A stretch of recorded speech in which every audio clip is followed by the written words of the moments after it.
नमस्कार, बहुत बहुत स्वागत है आप सभी का प्यारा भारत पर। नुपुर शर्मा के बयान पे जो विवाद बताया जा रहा था कि उनके बयान से विवाद हुआ है, वो थमता नज़र नहीं आ रहा है। देश में अब तक 7 से 8 लोगों की सरतन से जुदा किया जा चुका है इस मामले में, और ये लगातार प्रवृत्ति बढ़ती जा रही है। तो ये कब तक चलेगा? ऐसे देश चलता रहेगा क्या? कोई भी विपक्ष की पार्टी जो है इसकी निंदा नहीं कर रही है। इसी विषय पे हम जानेंगे। बनारस की जनता हमारे साथ है, नवीन मिश्रा जी हैं, उनसे हम लोग जानेंगे।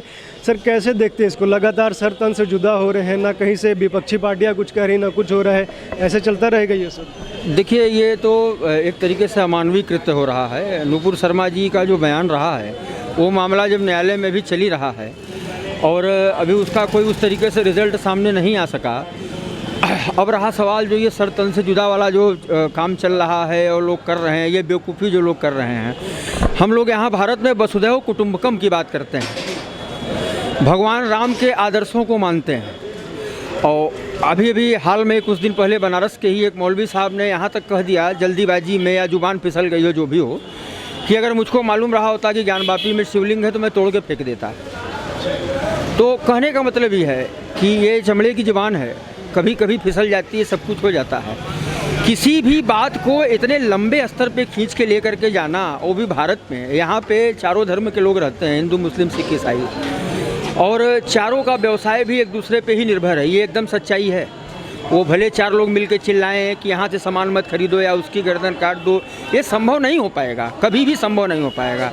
ये कुछ अज्ञानी कहिए या कुछ विक्षिप्त कहिए मानसिकता के लोग हैं, इनको भड़काने में भी कुछ विक्षिप्त टाइप के जो है नेता लोग हैं, जो इस प्रकार का कुकृत्य कर रहे हैं। जब इस देश में संविधान है, न्यायालय है, सब कुछ है। अरे, अभिव्यक्ति की आज़ादी है, ठीक है, उसने अपने बयान से माफ़ी भी मांगा, सब कुछ किया।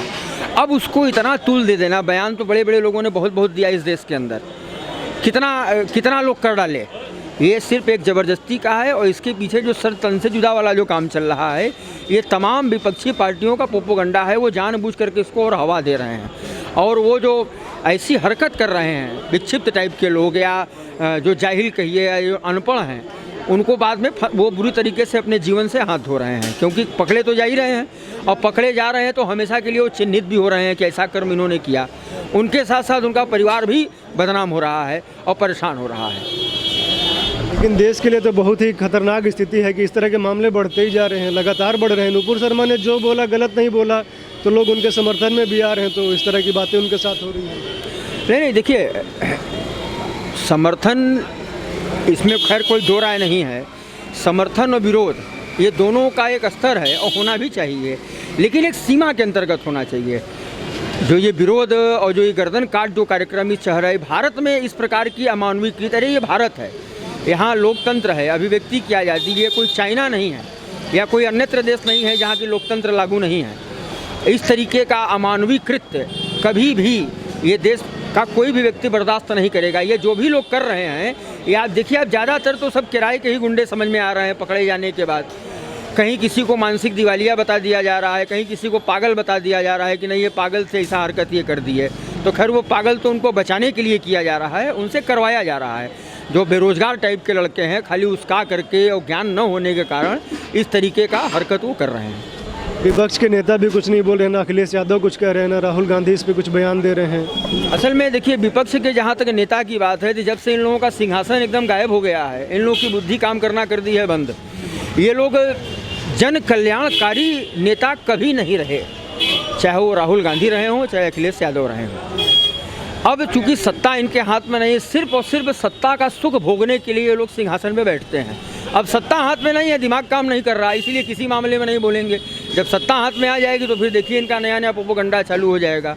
राहुल गांधी का हाल तो आप देख ही रहे हैं। कांग्रेस देश की सबसे बड़ी मजबूत पार्टी में राहुल गांधी सा छछुंदर जन्म ले लिया। आप उसका एक एक बयान सुनिए ना। वो पहला ऐसा दुनिया का व्यक्ति विशेष है कि जो गुड़ से गन्ना बना दे रहा है, आलू से सोना बना दे रहा है। और पिछले 8 साल में मोदी को घेरने के लिए, सिर्फ उसके पास नरेंद्र मोदी जी को घेरने के लिए सिर्फ उसके बाद 4 बातें हैं: राफेल, अडानी, अंबानी, मेहुल चौकसी। आज पूरा खानदान ईडी में जो फंसा है, एक तो चोरी, ऊपर से सीना चोरी। ये जो सत्याग्रह कर रहे हैं, सत्याग्रह करके पुलिस के ऊपर हाथ चला रहे हैं, सामान तोड़ फोड़ कर रहे हैं, मतलब कि इनको न्यायपालिका में बिल्कुल भरोसा नहीं, संविधान में इनको बिल्कुल भरोसा नहीं। ये सारी चीज़ों को ताक पे रख करके सिवाय अपने पार्टी के वजूद को और दिनों दिन रसातल की ओर लेकर के जा रहे हैं। हम कह रहे हैं कि आप एकदम सही आदमी हैं, आपको बुलाया जा रहा है तो आप जाके जवाब दीजिए ना। अभी हमको थाने से बुलाहट आ जाए कि हाँ आपको नवीन जी आना है, तो हम अगर सही हैं तो हमको जाने में किस बात का डर है, हमें समझ में ही नहीं आ रहा। क्यों तमाशा करना? क्या नरेंद्र मोदी जी ईडी के पास नहीं गए? क्या पी चिदम्बरम जो स्वयं कांग्रेस के वरिष्ठ लीडर, देश के वित्त मंत्री और बड़े बड़े पोर्टफोलियो पे रहे, वो गए थे तो क्या इतना हड़कम हुआ? क्या उनका बेटा कार्तिक चिदम्बरम क्या वो ईडी के पास नहीं गया? ये बताइए हमको आप, ये किस बात का तमाशा मैडम का? ये जो आला कमान जो बनी हुई है सोनिया गांधी जी, ये किस बात का तमाशा करा रही हैं? इनको तो रत्ती भर शर्म नहीं आ रही है। जो बची कुछ ही कांग्रेस की साख है वो हमको पूरा विश्वास है कि सोनिया गांधी ले डूबेंगी इस तरीके की नौटंकी करा करके। सुप्रीम कोर्ट ने जो नुपुर शर्मा पे टिप्पणी की थी कि आपके वजह से देश का माहौल ख़राब हुआ है, तो उसके बाद मीडिया ने उनके बात को काटा, अधिवक्ताओं ने विरोध किया, तो उनको अपनी टिप्पणी लगभग वापस ही लेनी पड़ी।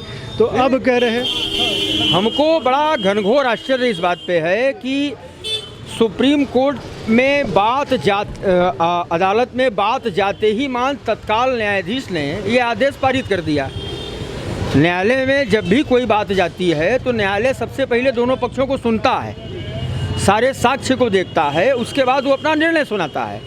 न नुपुर शर्मा की कोर्ट में पेशी हुई, न नुपुर शर्मा से कोई जांच पड़ताल की गई, न ही जो विपक्षी गणों ने जो आरोप लगाया उस पर कोई जांच पड़ताल हुई, न कोर्ट ने अपनी फाइनल पूरी हियरिंग की, बस तुरंत आदेश। ये आदेश न्यायालय के माननीय न्यायाधीश ने किस आधार पर जारी किया, इसका जवाब तो उनको देना होगा। क्योंकि इस देश के अंदर जितने भी बड़े पद पे लोग बैठे हों, चाहे आम आदमी हों, सब देश के संविधान और कानून से बंधा हुआ है। हर आदमी, प्रत्येक व्यक्ति, मैं ही क्यों ना हूँ, आप अभिव्यक्ति की आज़ादी के नाम पे अपने मन से कुछ भी नहीं कर सकते। ऐसा नहीं कर सकते कि देश के संविधान और न्याय व्यवस्था और कानून के खिलाफ चला जाए। तो हमको स्वयं इस बात का बड़ा आश्चर्य हुआ कि न मुकदमा चला, न हियरिंग हुई, न नुपुर शर्मा कोर्ट ही में पेश हुई, न विपक्षी गण आए, ये आदेश पारित कैसे हुआ? ये तो माननीय न्यायालय के न्यायाधीश जी बताएंगे। मीडिया में जब उसका विरोध हुआ तो कह रहे हैं कि मीडिया कंगारू कोर्ट चलाता है, हमारे ऊपर दबाव बना रहा है मीडिया। नहीं, मीडिया आपके ऊपर क्यों दबाए? आपके ऊपर क्यों दबाव बनाएगा? मीडिया एक स्वतंत्र है, लोकतंत्र का चौथा स्तंभ है। ये देश 4 स्तंभ पर टिका है, न्यायपालिका, कार्यपालिका, विधायिका और पत्रकारिता। तो आप मीडिया को कंगारू तो नहीं कह सकते। नंबर एक बात, आपके पास भी एक वरिष्ठ पद है, आप किस आधार पे मीडिया या नुपुर शर्मा को ऐसा डिसीजन दिए, वो आधार तो आप बताइए। न्यायालय से जब कोई जजमेंट आता है तो उसमें पूरा आधार लिखा होता है कि हाँ इस आधार पे ऐसा ये समझ में प्रतीत हो रहा है या पाया जा रहा है, तो वो आधार तो उनको बताना ही होगा, चाहे वो मीडिया को बोलें और चाहे नुपुर शर्मा को बोलें। अभी सावन का महीना चल रहा है तो विपक्षी ये भी बात उठा रहे हैं कि बड़ा खर्चा हो रहा है, पुष्प वर्षा योगी जी करा रहे हैं, तो कितना खर्चा उस पर आ रहा है, क्यों करा रहे हैं? हिंदुओं के लिए कर रहे हैं बस? नहीं, देखिए, ये तो अभी हम ओवैसी जी को सुन रहे थे शाम को करीब 4 बजे के आसपास कि पुष्प वर्षा को लेकर वो बहुत टेंशन में आ गए थे। भारत जब से आज़ाद हुआ है तब से लेकर के आज और अभी तक अल्पसंख्यक के नाम पे इन मदरसों में जो अरबों रुपए की दौलत गई, कश्मीर से लेकर मतलब कन्याकुमारी तक, भारत के एक छोर से लेकर के अंतिम छोर तक जितने भी मस्जिद मदरसे रहे हैं, जितने भी सरकार की तरफ से अनुदान गई, व्यवस्थाएं गई, सरकारी सुविधाएं गई, उसका सामने कोई भी सटीक प्रतिफल दिखाई नहीं पड़ा। 93 के दंगे के बाद से सरकार ने इस देश के कई मंदिरों को अपने अधिग्रहण कर लिया। अब वहाँ स्थिति ये हो गई है कि जो मंदिर के महंत और पुजारी भी हैं उनको सरकार की तरफ से एक निश्चित सैलरी दी जाती है। मंदिर के पूरे चढ़ावे पे सरकार का पूरा हक, पूरी तरीके से, कानूनी तरीके से, तो एक्स्ट्रा कोई कमाई नहीं।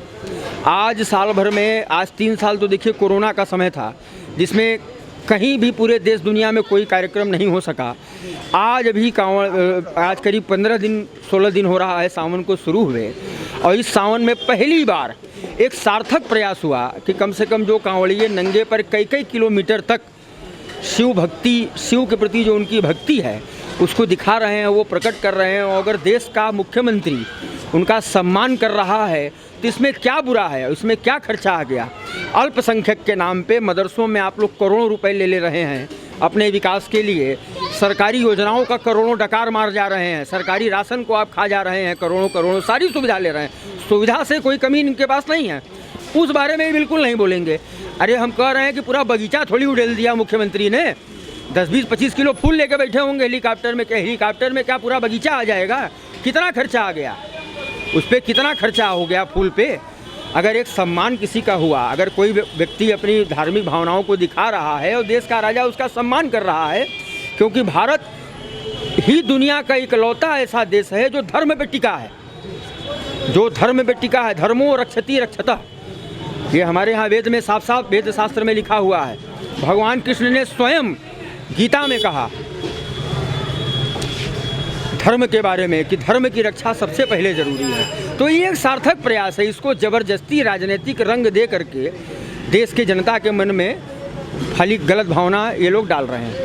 एक आंकड़ा ये भी है कि 70,000 करोड़ प्रतिवर्ष जो सरकार है मंदिरों से लेती है और खर्चा तो 2-3 लाख का है, 10 लाख का है। बिल्कुल, इसमें वही तो मैंने अभी भी आपसे कहा कि 93 के बाद से 2022 के बीच में सरकार ने हिंदुओं के हजारों मंदिरों को अपने कब्जे में ले लिया, जिसकी सारी कमाई सरकारी खजाने में जाती है। सारी कमाई, यहाँ तक कि ब्राह्मणों की भी सारी कमाई, वहाँ पे जो भी पंडित पुजारी महंत हैं उनके ऊपर सरकार ने एक राशि फिक्स कर दी है कि हाँ ये आपकी महीने की सैलरी है। नहीं, जितने मंदिर सरकारी हैं, बाकी तो प्राइवेट छोटे मोटे मंदिर हैं, वहाँ उतनी ज़्यादा कमाई उमाई लोगों की तो है नहीं, बिल्कुल नहीं है। किसी भी कश्मीर से लेकर कन्याकुमारी तक में किसी भी मस्जिद पे ये नियम लागू नहीं है। इस बारे में वैसी क्या बोलेंगे? मस्जिदों में मुअज्जिनों को तो सबको सैलरी दी जा रही है, जो लड़के पढ़ रहे हैं उनको ड्रेस से लेकर के तमाम सुविधा आप ले रहे हैं, और उस सुविधा का आप कर क्या रहे हैं ये भी दुनिया देख रही है। ये भी दुनिया देख रही है कि आप मस्जिद में जो शिक्षा के नाम पे आप जो हथियार निकाल रहे हैं, जो लड़के निकल के बाहर तलवार चला रहे हैं, गर्दन काट रहे हैं, बंदूक चला, क्या शिक्षा आप दे रहे हैं? यही आप अखंड भारत बना रहे हैं। ये देश सबका देश है, यहाँ चारों धर्म के लोग बड़े कायदे से रहते हैं, और यही एक ऐसा देश है पूरे दुनिया में कि जहाँ सब मिलजुल के रहते हैं, और साथ ही साथ जो भी अन्यत्र देशों से भगाए जाते हैं, निकाले जाते हैं, वही भारत आगे शरण पाते हैं। और उसके बाद ये सब इस तरीके की विध्वंसक बात करके देश के माहौल को ख़राब करने का प्रयास कर रहे हैं। और मैं तो मुख्यमंत्री जी के इस प्रयास की बनारस की धरती से दिल से एकदम सम्मान करता हूँ, इसमें कोई दो राय नहीं है। बड़ा ही सार्थक प्रयास है और उचित प्रयास है, और इसको और आगे बढ़ाना चाहिए, सीधी सी बात है। क्या कहेंगे सर आप लोग, जिस तरह से देश में माहौल बन गया सर तन से जुदा का, कई लोगों को मार दिया गया, क्या कैसे देखते हैं? अब क्या बोले, अब इन्हीं तो सब बता ही दिए आप। हाँ, हम क्या बताए? नहीं हो रहा है देश में, ठीक हो रहा है ये, सर तन से जुदा होना चाहिए। बहुत अच्छा हो रहा है, ये जो योगी जी करवा रहे हैं बहुत अच्छा हो रहा है। और जो गुंडे बदमाश जो माफिया ये सब जो हत्यारे हैं वो सबको जो अंदर कर रहे हैं, ये इसके लिए भी बहुत बढ़िया है। फूल बरस रहा है, इस पे लोग खूब बोल रहे हैं। बम बरस रहा है मुंह बंद, गोली चल रही है मुंह बंद, सर कट रहा है मुंह बंद, तलवार चल रही है मुंह बंद। क्यों क्यों इन लोगों का मुंह बंद है? क्या इसके जनक ये स्वयं है? इसके जनक, इसका साफ मतलब है कि इसके जनक ये स्वयं है कि उस पर एकदम खामोशी छाले रही है, इनको उस पर ही कुछ बोल ही नहीं पा रहे हैं। अभी अभी आपने हाल में देखा, अभी 3 दिन पहले की घटना है, जहां गहलोत सरकार राजस्थान में, मतलब आप समझिए कि लड़कियों के पूरे सूट को काट दिया जा रहा है। यहाँ तक मैं टीवी पे देख रहा था, महिलाओं की बिंदी उतार ली जा रही है, मंगलसूत्र उतार लिया जा रहा है। क्यों? कि कहीं इसमें कोई चिट्ठ तो नहीं छिपा है। और जितनी बुर्का नसीन महिलाएं हैं उनको ससम्मान अंदर जाने दिया जा रहा है। कहें भैया 15 कपड़े में चिट्ठ नहीं छिप सकता, सिंदूर के अंदर चिट्ठ छिपेगा? ये तो हमें समझ में नहीं आता। ये बुढ़ा जो मंत्री है गहलोत, इसकी मति क्यों इतनी भ्रष्ट हो गई है? ये क्यों सोनिया जी के सामने मरे किनारे पड़ा है और हीरो बनने पे तैयार बैठा हुआ है? अरे इस देश के बारे में सोचे। मुख्यमंत्री प्रधानमंत्री आते जाते रहेंगे हर जिले में, हर देश में, लेकिन देश पहले सुरक्षित होना चाहिए। ये सब इस देश को पाकिस्तान और अफगानिस्तान बनाने में तुले हुए हैं, ये जितनी विपक्षी पार्टियां हैं, क्योंकि ये सब कुर्सी विहीन हो चुके हैं और कुछ साल के बाद ये सब दल विहीन भी हो जाएंगे, इसमें कोई संदेह नहीं है। क्या कहेंगे सर आप लोग, देश में जिस तरह से सर तन से जुदा के नारे लग रहे हैं, कई लोगों की हत्या भी कर दी गई है, कैसे देखते हैं इसको? क्या कहेंगे? हम क्या कहें, अब आदमी को सोचना चाहिए। जो भी गलत काम है सब तो चल ही रहा है। आपका जो केस चल ही रहा है कोर्ट के अंदर, कोई ऐसी बात तो है, इंसान को ऐसा काम करना नहीं चाहिए। जो भी हो रहा है सब कोर्ट के अंदर, कोर्ट का पालन करना चाहिए। जो भय का माहौल बनाया जा रहा है कि कोई भी नुपुर शर्मा का समर्थन करे गर्दन काट दो, क्या ये सही है? ये कुल फालतू बात है, ये सब फालतू बात है। बहुत बहुत धन्यवाद सर आपका। आप लोग जुड़े रहिए, देखते रहिए प्यारा भारत। धन्यवाद आप सभी का।